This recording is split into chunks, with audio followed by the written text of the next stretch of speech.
When I travel around, going to libraries is a vital sort of part of the touring to promote the book. But for many regional and rural areas in Australia, libraries are the only place where you can physically get books. There aren't any bookstores. There are no big sort of shopping centres where you could maybe go to a Target or a Big W. And of course, a lot of the libraries in regional and rural Australia actually have outbound services as well. So they'll do trips around to remote areas once a week supplying books to everybody. So for me, it's really important that I get out and go to libraries because they are really supporting literature and literacy as well.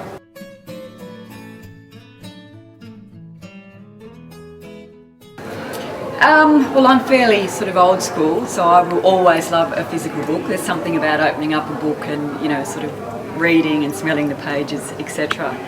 E-books these days, when you are published, that's sort of a natural thing for most authors. So the physical book comes out and the e-book comes out. Look, it's equally great from a writer's point of view because the idea is to try and get your work seen and read and appreciated by as many people as possible. I actually only read non-fiction on e-books. So the reason being is because I like to sort of sit back at the end of the day and relax, and as I do spend a lot of time looking at a screen when I'm sitting in front of the laptop writing, I like to give the eyes a rest as well. And people say that the reflection on the e-readers doesn't affect your eyes, but my eyes certainly get tired, so I'd rather be reading a physical book.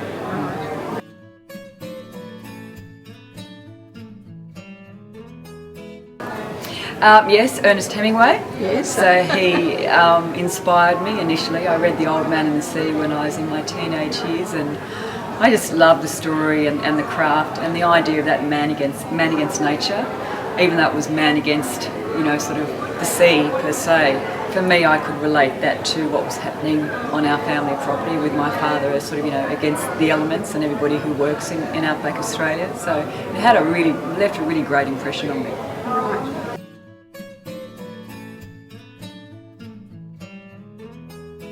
No, I actually don't read rural literature myself.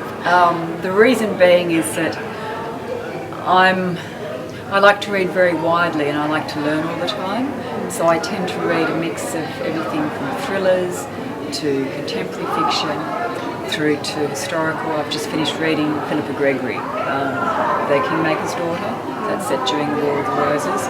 So a real mixed mash of stuff. And I just feel that by doing that, not only, reading for me anyway is always enjoyable, it doesn't matter what it is, but I'm learning all the time, learning the craft, and we're learning all our lives, so that's important to me.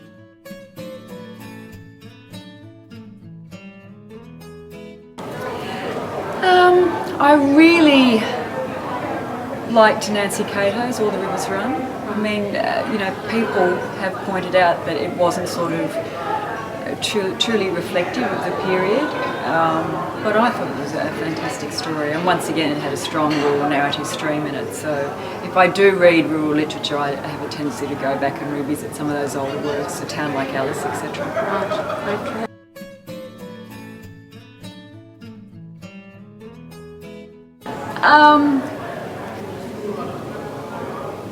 Probably not ignore. I'm always very conscious of the structuring of a work, so I don't think there's any harm in probably experimenting with point of view and things like that. And certainly with my interweaving works, I try and experiment the whole time, bringing in different point of views and characters, etc. The purist will probably say there is a right and a wrong way to write a story, but at heart I'm a storyteller. I just want to write great stories and hope that people enjoy them.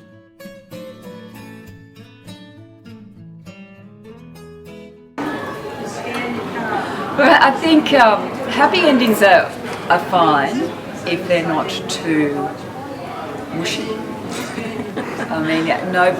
Everyone has busy lives, we all have our own stresses, so we don't necessarily want to sort of, finish a book and feel depressed about it, etc. I think books, unless there's something that are on the lighter side, they should be thought-provoking, they should leave you with an uplifting feeling. You don't necessarily have to have that happy ending to get that or elicit that response from the reader if it's written well and the story's crafted well enough and you have strong, compelling characters that sort of really drive the narrative onwards.